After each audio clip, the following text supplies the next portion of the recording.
안녕하세요. 오늘 6월 26일 저녁 예배 시간입니다. 이 시간을 통해서 또 함께 하나님께 영광 돌릴 수 있기를 원합니다. 오늘 같이 살필 말씀은 사도행전 6장 1절부터 7절까지 말씀입니다. 제가 봉독하겠습니다. 그때에 제자가 더 많아졌는데 헬라파 유대인들이 자기의 과부들이 그 매일 구제에 빠짐으로 히브리파 사람을 원망한데 12사도가 모든 제자를 불러 이르되 우리가 하나님의 말씀을 제쳐놓고 공개를 일삼는 것이 마땅치 아니하니 형제들아 너희 가운데서 성령과 지혜가 충만하여 칭찬 듣는 사람 7을 택하라. 우리가 이 일을 저희에게 맡기고 우리는 기도하는 것과 말씀 전하는 것을 전무하리라 하니 온 무리가 이 말을 기뻐하여 믿음과 성령이 충만한 사람 스데반과 또 빌립과 브로고로와 니가노르와 디몬과 바메나와 유대교에 입교한 안디옥 사람 니고라를 택하여 사도들 앞에 세우니 사도들이 기도하고 그들에게 안수하니라. 하나님의 말씀이 점점 왕성하여 예루살렘에 있는 제자의 수가 더 심히 많아지고 허다한 제사장의 무리도 이 도에 복종하니라. 아멘.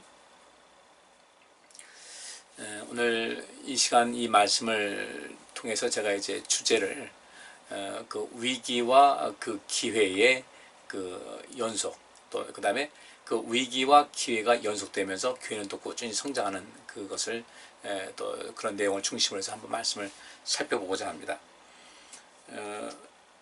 1절 말씀에 그때의 제자가 더 많아졌는데, 그러니까 오순절 성령의 역사가 있은 다음에 계속해서 그 나오는 그 기록된 그 내용을 보게 되면은 사건이 하나 있을 때마다 계속해서 성도가 더 늘고 더 늘고 더 늘고 그랬어요. 물론 그 가운데서도 위기가 있었죠. 예를 들어서 아나니아와 삽비라 사건이 있었거든요. 근데 아나니아와 삽비라 사건, 이 위기예요. 사실은 교회에 큰 위기가 됐는데 그 위기 상황 속에서 오히려 그 초기 교회는 하나님을 향한 두려움이 더 자라게 되고 더 굳건하게 되고 그 하나님을 두려워하는 그 두려움이 믿음으로 이제 단단히 그 성장해 나가는 도구가 됐습니다. 여기 또 이제 또 하나의 위기가 다가왔거든요. 앞에서의 그 아나니아와 삽비라 사건을 통해서 좀 이 초기교회 성도들이 무조건 하나님의 은혜 이렇게 하다 보니까 좀 해이해지고 매너리즘에 빠질 만한 그런 상황 속에서 그 아나니아와 그 삽비라의 그 하나님 앞에 불의한 그 행위로 말미암아 이스라엘 백성들에게 다시금 그 각성하게 되는 그런 계기가 되었어요. 위기였지만은 그 위기가 오히려 그 기회가 돼서 그들이 하나님을 더 두려운 마음으로 섬길 수 있게 됐고 그 두려운 마음으로 하나님을 섬기다 보니까 그것이 믿음으로 이제 또 변환이 되는 것이죠. 그러다가 또 다른 위기가 오늘 본문 말씀을 통해서 나타납니다. 그때 제자가 더 많아졌는데, 이게 이제 먼저 서두에 나오고 있어요. 그때 제자가 더 많아졌어요. 더 많아지다 보니까 사실 문제가 될 만한 소지가 더 많아진 것은 사실이겠죠. 여기 특별히 오늘 본문 말씀은 이 구제에 관한 그런 이야기였어요. 이 구제의 내용이 다른 어떤 구제보다는 음식 제공을 하는 그런 구제였습니다. 그러니까 이 의식주 문제가 아주 심각한, 가난할 땐 제일 그거 아니겠습니까? 우리나라도 이 보릿고개를 넘는다는 그런 말이 있을 정도로 그 가을 수확을 거둔 다음에 그 다음에 보리를 수확하기 전, 그러니까 이 가을 수확한 것을 먹다가 거의 떨어질 때가 됐어요. 그런데 보리 수확을 할 때는 아직 기간이 남아 있는 거예요. 그 빈군기, 이 상황, 이 가을 거제한 것은 다 떨어졌고 또 봄에 수확할 것은 아직 기간이 남아 있고, 이때 굉장히 힘든 그런 시기였죠. 그래서 그것을 보릿고개를 넘는다 이렇게 이야기를 했는데, 이 당시에도 이 성경 말씀이 기록된 당시에도 그 의식주 문제, 특별히 먹는 문제는 굉장히 심각했어요. 지금도 전 세계적으로 그 굶는 사람들이 굉장히 많다는 이런 말이 들리는데, 그래서 그 모든 것을 그 성도들이 십시일반해 가지고 그 구제금을 내고, 그것을 통해서 그 특별히 어려움 당하는 과부들이요, 지금도 여성들 혼자 사는 것이 쉽지 않은데, 또 과부로서 혼자 사는 것이 사실 쉽지 않은데 자녀들도 양육하고 해야 되니까 이 당시에 또 얼마나 또 힘들었겠어요. 그러다 보니까 교회에서는 그 십시일반 그 구제금을 그 이제 하나님께 드려서 그것을 가지고 가난한 과부들에게 음식을 나눠주는 이런 일이 있었어요. 근데 점점 그 제자가 많아지다 보니까 자연히 거기에 들어가는 비용도 많아지게 될 것이고, 거기에 또 더 많은 수고와 노력이 들어가게 되는 거죠. 이 상황 속에서 오늘 본문 말씀 보니까 제자들이, 그러니까 이 12사도들이 그 일을 앞장서서 한 것으로 이렇게 보여지고 있습니다. 그렇게 할 일은 더 많고 또 구제해야 될 대상도 많아지고 또 음식을 제공하는 이런 일이다 보니까 하여튼 굉장히 이모저모로 바쁘고 분주하고, 그러다 보면 자연히 이제 그 손이 미치지 않는 그런 것이 생기게 되겠죠. 그래서 제자가 더 많아졌는데 헬라파 유대인들이에요. 이 헬라파 유대인이라는 것은 굳이 그 유대인이라고 할 것은 없고 헬라말을 쓰는 신자들입니다. 헬라말을 쓰는 신자들. 여기 본문에 있는 대로 헬라파 유대인들이 곧 헬라말을 쓰는 그 신자들이 자기 같은 헬라말을 쓰는 그런 많은 그 신자들의 그 과부들이 매일 구제에 빠졌다 그랬는데, 그래서 히브리파 사람을 원망했다 그랬어요. 히브리파 사람이라는 것은 히브리말을 쓰는 그 신자들, 이 헬라어를 쓰는 것이 더 자연스러운 그런 그 신자들이 있었고, 히브리어, 그게 유대인들이 쓰는 히브리어를 쓰는 것이 더 편리한 이런 그 신자들이 있었는데, 이것이 어떻게 된 건지 모르겠어요. 진짜 여기 있는 말대로 헬라파, 이 헬라말을 쓰는 그런 그 신자들의 그 과부들이 정말 이 히브리어를 쓰는 그런 과부들보다 어떤 차별 대우를 받았는지 어떤지 모르겠지만, 이런 불만스러운 웅성거림이 나타나기 시작했어요.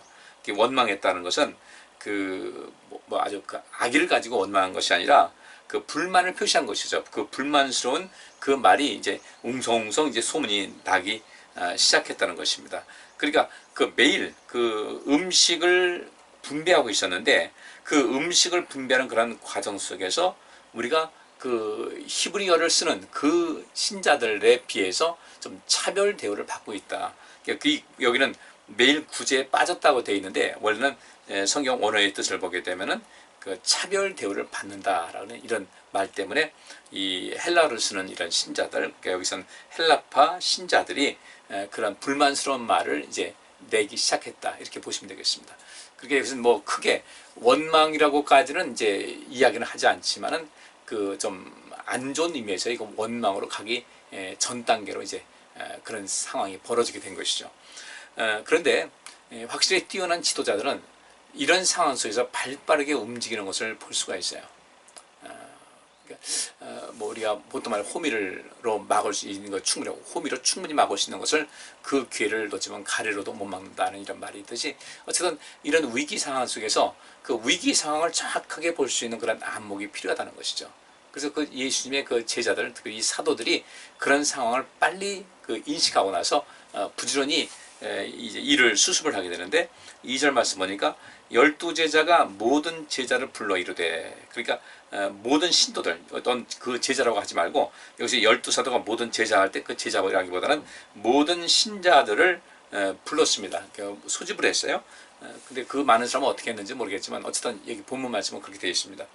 그 중에서 리더급에 있는 사람들, 중간 관리급에 있는 사람들을 불러서 그렇게 했는지 어떤지 모르지만 모든 제자를 불러 이르되 우리가 하나님의 말씀을 제쳐놓고 공개를 일삼는 것이 마땅치 않다라고 말하고 있습니다. 여기 공개라는 것은 이 구제의 일입니다. 근데 이것도 사실 굉장히 중요한 일이죠.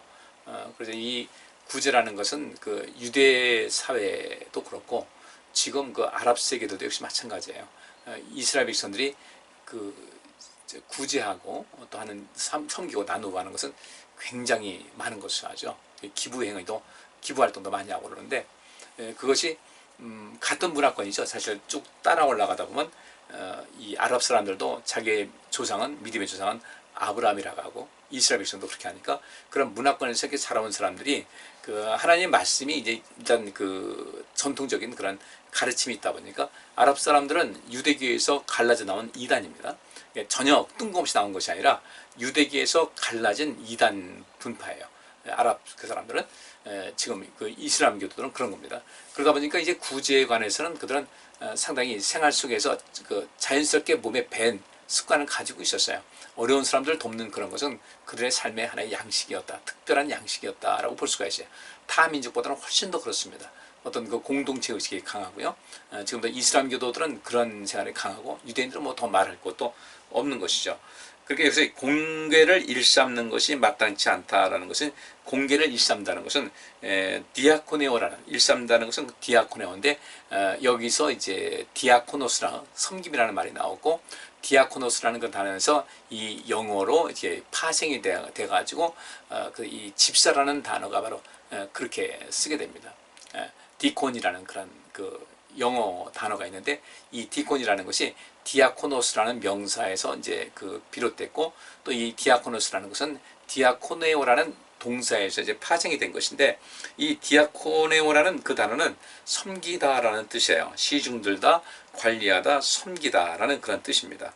그런데 이 사도들이 말한 것은 우리가 주되게 해야 될 일은 이 하나님의 말씀을 가르치고 또 기도하는 일에 힘을 다해야 될 텐데 지금 우리가 이 섬기는 이 일은 우리 아니어도 충분히 할 사람들이 있다. 그런데 이 하나님 말씀을 가르치는 것은 이 사도들은 예수님께로부터 직접 그 배운 그런 사람들이잖아요. 그러니까 그들은 예수님께로부터 직접 배운 상황에서 또 예수님과 함께 생활하면서 그들이 얻은 그런 경험이라든지 또 지식이라든지 이런 것은 많으니까 다른 사람들이 그들만큼 할 수 있는 그런 분량은 안 되는데 이 섬기는 것 이렇게 여러 가지로 돌보고 관리하고 섬기고 음식을 제공하고 하는 이런 그 구제의 사역은 다른 사람이 충분히 할 수 있는 것이니까 이제 우리는 이 일에 좀 손을 떼자. 이렇게 된 겁니다. 그러니까 역시 이 위기가 다가왔잖아요. 네, 이렇게 자꾸 우리는 히브리어를 쓰는 히브리파 그 신자들에 비해서 왜 우리 헬라파 헬라어를 주로 쓰는 이 신자들의 그 속한 그 과부들은 왜 차별 대우를 받게 되냐? 이건 안 된다 하면서 그들이 웅성웅성거림이 이런 일이 있을 때 이 사도들은 이 속에서 또 생각한 거죠. 우리가 이 일에 전념할 것이 아니라 우리가 하나님 말씀을 전하고 또 하나님 말씀을 가르치고 그리고 기도하는 일에 전념해야 되는데 우리가 좀 그 초점이 좀 흐려졌다 그러면 이게 생각을 하게 된 거예요. 그리고 이 문제가 사실 이 사도들이라는 것은 예수님 그 다음 때를 이루어서 굉장한 그 권위를 갖고 있는 사람들이잖아요. 근데 이러한 일 때문에 사도들이 그 휘말리게 되면은 하나님 말씀을 전파하는 것에 굉장히 큰 문제가 되죠.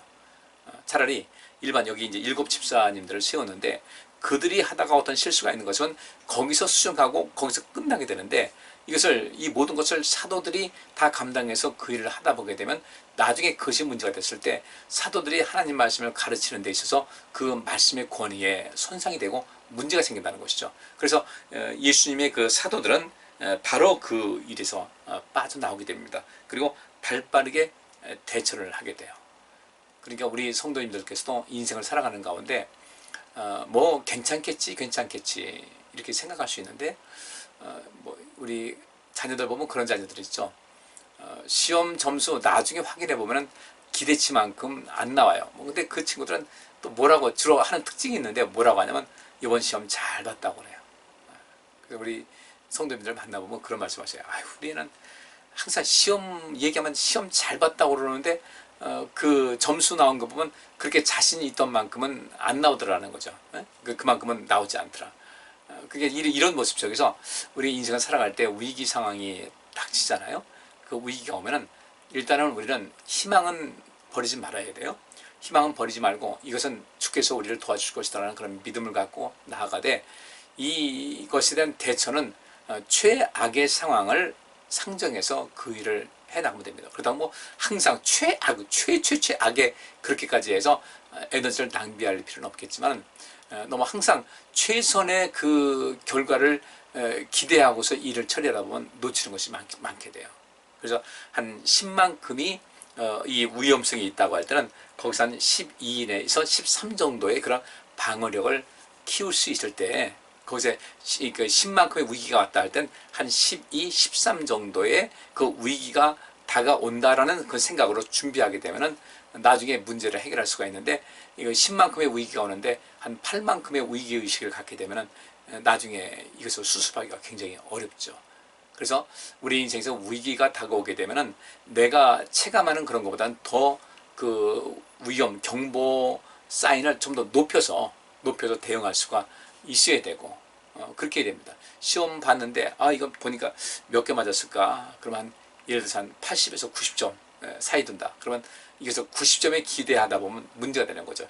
일단 내가 80점을 기준으로 하고서 요만큼만 할 때 어떻게 대응할 것인가에 대해서 이렇게 하면서 거기서부터 한 단계 한 단계 높일 수 있어야 되는 것이거든요. 이 위기 대응 그 매뉴얼이라든지 위기 대응 개념에 대한 것이 우리가 분명히 있어야 돼요. 그래서 그것을 발빠르게 대처하게 되면 위기를 쉽게 넘길 수가 있습니다. 바꿔 말하면 모든 것은 예방 차원에서 인생을 살아가야 된다는 거죠. 미리 예방하는 차원에서 인생을 살아간다. 되게 그 자동차도 이제 그 사고가 날 수 있는 가능성이 높은 경우는 어떤 것이냐면 시간을 바쁘게 갈 때요. 바쁘게. 이때 우리가 위험해요. 그 작년인가 그런 기사가 났었어요. 20대 그 청년인데 여자 청년인데 그날 좀 지각을 한 것 같아요. 지각을 해가지고 그 왔는데 엘리베이터를 딱 타려고 했는데 엘리베이터가 발로 떠나가게 됐고 뭐 높은 층 수단이었어요. 회사가 3층이었는데 그 3층을 아주 부드럽게 뛰어 올라갔다는 겁니다. 물론 그 회사 건물에 올 때까지도 급하게 뛰어왔겠죠.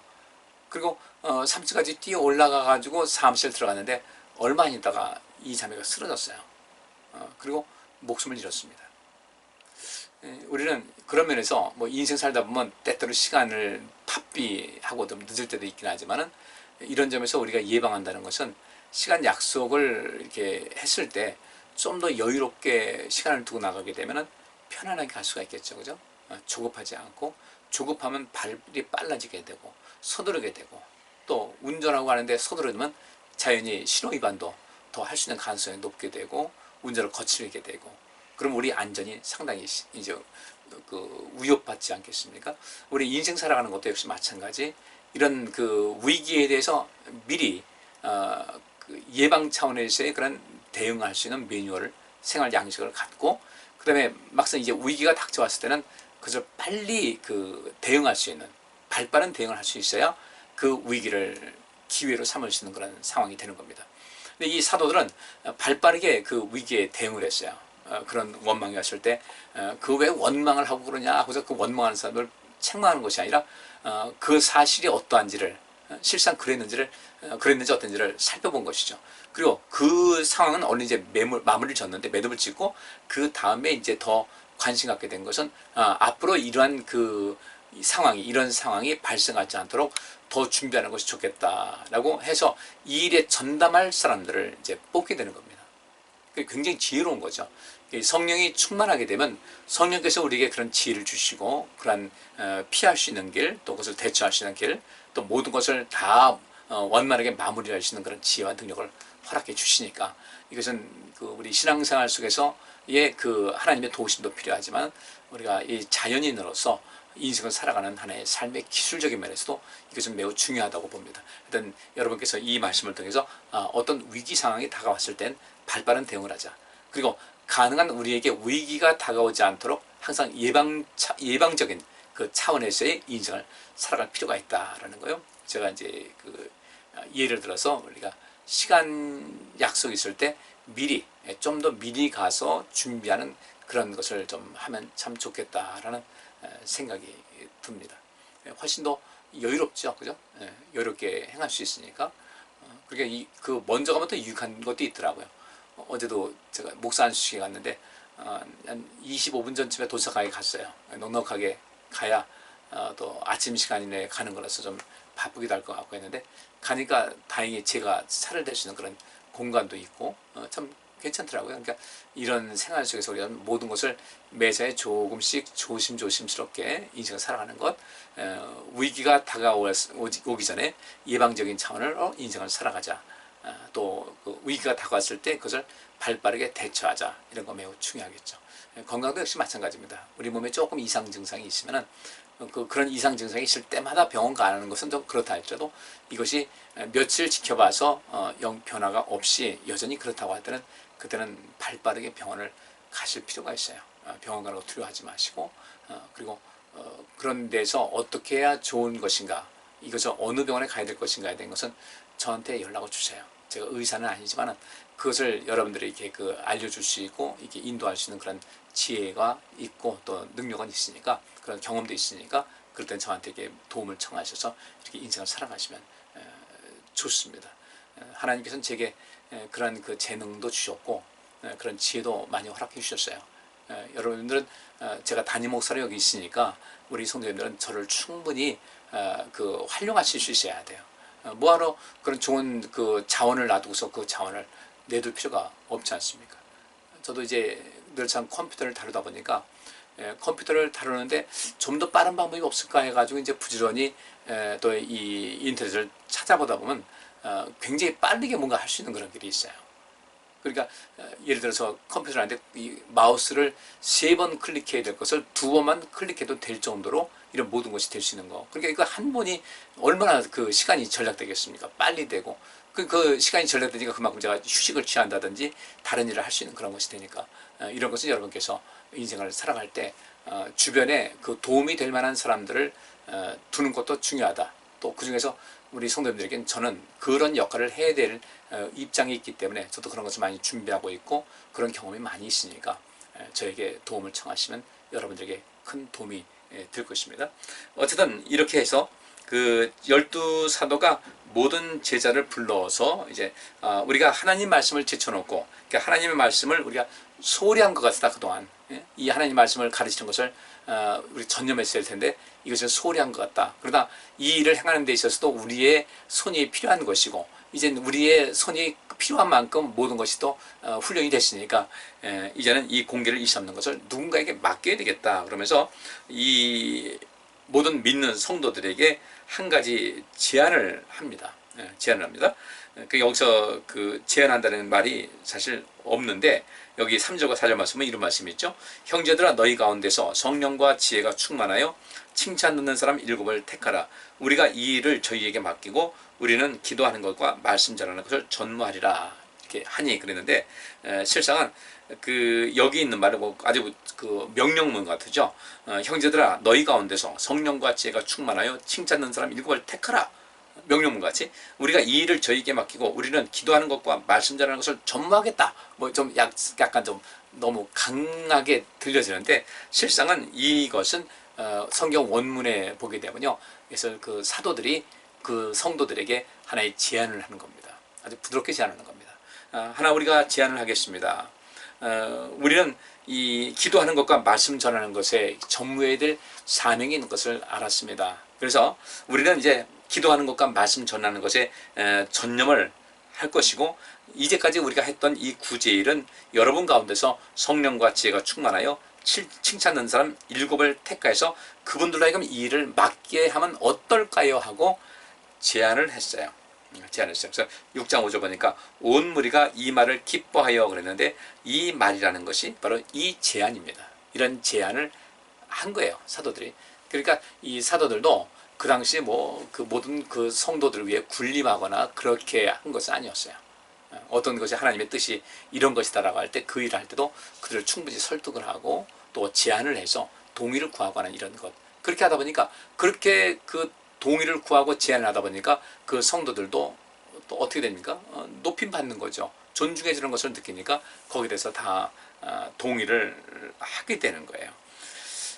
근데 여기서 그 이제 구제일을 감당할 사람들을 이제 선출하면 좋겠다라고 하면서 하는데 너희 가운데 여러분 가운데서 성령과 지혜가 충만하여 칭찬 듣는 사람 7을 택하라 그랬는데 이 성경 원문에 보면요 이 성령과 지혜가 충만하여 칭찬 듣는 사람이 아니라 순서가요 너희가 여러분 가운데서 칭찬 듣는 사람 그리고 그들은 성령과 지혜가 충만해야 된다.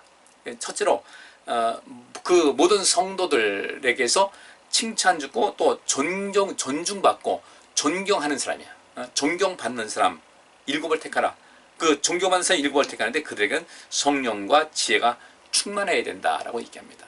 왜 그러면 성령과 지혜가 충만하고 칭찬 듣는 사람이라고 안 하고 칭찬 듣는 사람 그 칭찬 듣는 사람 중에 성령과 지혜가 충만한 사람 왜 이렇게 얘기했을까? 사실 이 성령과 지혜가 충만하여 칭찬 듣는 사람이라고 하면 조금 그 뉘앙스가 좀 달라요. 성령과 지혜가 충만하여 칭찬 듣는 사람, 이것은 우리 성경이 그렇게 되어 있는데 실상 성경 원문을 보면 그 칭찬 듣는 사람, 존경받는 사람이라는 말이 먼저 나와요. 이 모든 그 글을 쓸 때는요, 그 하나의 원칙입니다. 가장 중요한 부분이 앞에 나오게 되어 있어요. 사람들이 쓰는 그 글도 마찬가지입니다. 그런데 성경에서 말하기를 첫째로 칭찬 듣는 사람을 우선 둔 거예요. 앞에. 우선은 이 칭찬 듣는 사람, 그러니까 성령과 지혜가 충만해 칭찬 듣는 사람이라고 할 때는 이 사람들은 바깥의 그 이방인들, 하나님 믿지 않는 그런 사람들에게는 조금 좀 어색한 그런 분위기가 있을 수가 있는데, 여기서 칭찬 듣는 사람이라고 한다는 것은, 사실 여기서 칭찬 듣는다는 것은 어떤 의미가 있겠어요? 이 사람들은 근본적으로 불신자들에게도 칭찬받기에 충분한 사람들이에요. 성도들에게도 칭찬받는 사람이지만 불신자들에게도 칭찬 듣는 사람의 그 대상에 충분히 들어간다는 것이죠. 우리 한국교회가 좀 우리가 변화되어야 될 것은 그거잖아요. 뭐 은사 충만하다, 성령 충만하다 해가지고 뭐 그냥 굉장히 어떤 자기를 과시하고 이렇게 해서 힘이 있어 보이고, 그러면 이 사람들이 야, 저 사람 성령 충만해, 말씀이 은혜가 넘쳐, 그래서 칭찬하는 사람 같이 되지만 실상 그렇지 않아요. 이 세상에서, 이 세상 살아가면서 법을 잘 지키는 사람이 교회에서도 법을 잘 지킵니다. 이 세상에서의 그 상식에 통하는 사람들은 교회에서도 상식에 통하는데, 교회 안에서 상식에 통하는 것 같고 굉장히 이 사람이 법을 잘 지키는 것 같다. 근데 바깥의 일반 일상생활 속에서 그렇지 못한 사람들은 교회에서도 그런 법을 제대로 지키지 않을 가능성이 상당히 농후한 사람이에요. 그래서 여기 본문에 있는 말씀대로 먼저 이 일을 감당할 사람들은 존경받는 사람, 칭찬받는 사람. 존경받는 사람, 칭찬받는 사람은 어떤 것이겠어요? 적어도 이 구제하는 것에 있어서는 그에 대한 상당한 식견이 있는 사람이 필요하다는 거예요. 거기다가 이제 성령 충만하고 또 지혜가 충만한 사람이 되는 거죠. 이것이 순서가 바로 그렇게 되는 겁니다. 우리 성령과 지혜가 충만하면 다 칭찬하는 사람일 것이다. 근데 사실 그렇지가 않아요. 각각 은사가 다르니까. 그러니까 여기서 칭찬 듣는 사람이 우선 나오게 된 것은 적어도 이 구제를 하는 일에 있어서 아주 상당한 그런 기술도 있고 또 상식도 있고 지식도 있고 또 이 인품이 뛰어나서 불신자에게든 또 신자들에게든 칭찬 듣는 사람, 존경받는 사람, 그 중에 성령도 충만하고 또 지혜가 충만한 사람이 이렇게 뽑게 되는 거예요. 그런데 여기서 왜 성령과 지혜가 충만하여 칭찬 듣는 사람이 있을까? 이것이 일반적인 이 번역을 하는 가운데서도, 이것을 한국말로 번역하는데 원래 본문은 이렇게 안 돼 있거든요. 원래 본문은 칭찬 듣는 사람, 그 중에서 성령과 지혜가 충만한 사람 7을 택하라, 이렇게 돼 있는데, 우리 이 개역 성경에서 이거는 왜 그럴까? 우리 문화에 맞게끔 번역을 해서 그래요. 우리 문화와 우리 습관에 여기 개입이 됐다는 거죠. 원문은 문제가 없는데 이 번역상에 문제가 있다는 거예요. 우리 이러면서 우리 인생을 어떻게 살아야 될 것인가에 관심을 좀 많이 가지셔야 됩니다. 그래서 온무리가 이 사도들의 제안을 기뻐해서 그것을 수용해서 믿음과 성령이 충만한 사람 스데반과 빌립과 브로노고와 니가노르와 디몬과 바메나와 유대계에 입간 안디옥 사람 니고라를 택하여서 사도들 앞에 세웠고, 사도들이 기도하고 그들에게 안수했습니다. 그렇게 해서 이제 그 사도들은 기도하는 일과 하나님 말씀에 전념해서 그동안 좀 소홀히 했던 하나님 말씀을 가르치는 데 열심히 다하다 보니까 7절 말씀에 하나님의 말씀이 점점 왕성하여 예루살렘에 있는 제자의 수가 더 심히 많아지고 허다한 제사장이 무리가 많은 제사장들도 이 예수 그리스도의 그 도에 복종하고 그 앞에 나오게 됐다. 위기가 기회로 된 것이죠. 이게 어떻게? 특별히 여기 그 5절 말씀에 그 믿음과 그 성령이 충만한 사람이라고 이제 하면서 스데반을 이야기하는데, 이 스데반은 어떤 사람이냐면요. 여기 특별히 딴 성경에는 그렇게 나와 있어요. 믿음과 성령이 충만한 사람 스데반과 그랬어요. 그러니까 여기 믿음과 성령이 충만한 사람 스데반과 빌립과 브로노가 이렇게 되는 것이 아니라 이 믿음과 성령이 충만한 것에서 특별한 사람이 바로 스데반이었어요. 그래서 스데반이라고 하면서 성경 원문 보면요, 스데반이라고 하면서 그 다음에 괄호 치고서 믿음과 성령이 충만한 사람 이렇게 했어요. 그러니까 여기서 믿음과 성령이 충만한 사람이라고 하면서 스데반, 빌립, 브로고로 이렇게 쭉 나오니까 모두가 다 믿음과 성령이 충만한 사람. 물론 그 기준에 있어서 믿음과 성령이 충만하고 또 지혜가 충만한 사람이라고 했는데, 특별히 믿음과 성령이 충만한 사람이라고 해서 스데반을 따로 구분하고 있습니다. 믿음과 성령이 충만한 사람 스데반과 이렇게 하니까 그 다음 빌립도 똑같이 이렇게 넘어가게 되는데 원래 성경 본문 보면 스데반 하고서 가로치고 믿음과 성령이 충만한 사람 가로 닫고 이렇게 되어 있어요. 그리고 제일 밑 끝에 이제 유대교에 입교한 안디옥 사람 니골라라고 되어 있잖아요. 그래서 니골라도 역시 마찬가지 니골라하고 가로치고서 뭐라고 하냐면 안디옥 사람으로서 유대교로 개종되었다가 다시 그리스도인이 된 사람 이렇게 각주가 붙어 있습니다. 그래서 이 스테반 집사님이 이제 그 뒤에 다음 장에 보면 이제 순교하는 장면이 이제 나오게 되는데 그만큼 우리가 주의를 할 때는 중요한 것이 믿음과 성령이 충만한 사람이 되어야겠다. 그리고 옳고 그름을 분별해서 유대교에 일단 들어갔다가 유대교로 이 개종한 것도 굉장히 중요한 거죠. 일찌감치 유대교에 개종했던 이방인인데 안디옥 사람이니까 근데 이 사람이 다시 기독교로 그리스도인이 됐다. 니골라라는 사람이요. 아주 굉장히 의미 있는 이야기입니다. 우리 성도님들께서도 오늘 본문에 있는 말씀대로 1차적으로 내가 뭐 믿음 충만하고 성령 충만하고 이런 것은 그렇게 내가 방언 많이 하고 뭐 이렇게 하고 저렇게 하고 봉사 많이 하고 그 다른 사람 눈에 보일 수 있겠지만 실제로 그보다 더 중요한 것은 다수의 사람들에 의해서 존경을 받느냐 그렇지 않느냐가 굉장히 중요한 거예요. 우리 성도님께서 한번 우리 공동체 안에서 나는 다른 성도님들에게 어떤 모습으로 비춰지고 있는가를 좀 관심 있게 보시고 여러분들의 교회 안에서도 그렇고 이 세상을 살아가는 가운데서도 믿지 않는 사람들에게도 존경받고 인정받는 그런 모습을 먼저 갖추시기를 부탁을 드리고요. 그 다음에 성령이 충만하고 또 지혜도 충만하고 또 믿음도 충만한 이러한 그 주님께로부터 쓰임받게 주님께로부터 이렇게 그 사랑받고 더 많은 일을 감당할 수 있게 합당한 성도님이 되기 위해서 힘을 다하시자는 거예요. 일단 자연인으로서 우리 기독교인 이전에 자연인으로서 우리가 만나는 모든 사람들, 나를 대하는 모든 사람들, 나를 바라보는 모든 사람들에게 그 존경의 대상이 될 수 있는 그 모습이 1차적으로 좀 갖출 필요가 있다. 그 다음에 이제 그런 사람에게 또 성령이 충만하게 되고 지혜도 넘치게 되고 존경받으니까 이 인생을 그렇게 존경받게 살았으니까 지혜도 넘치는 거 아니겠어요? 또 그런 사람이 믿음 잘 잘해서 믿음이 충만한 거 아니겠습니까?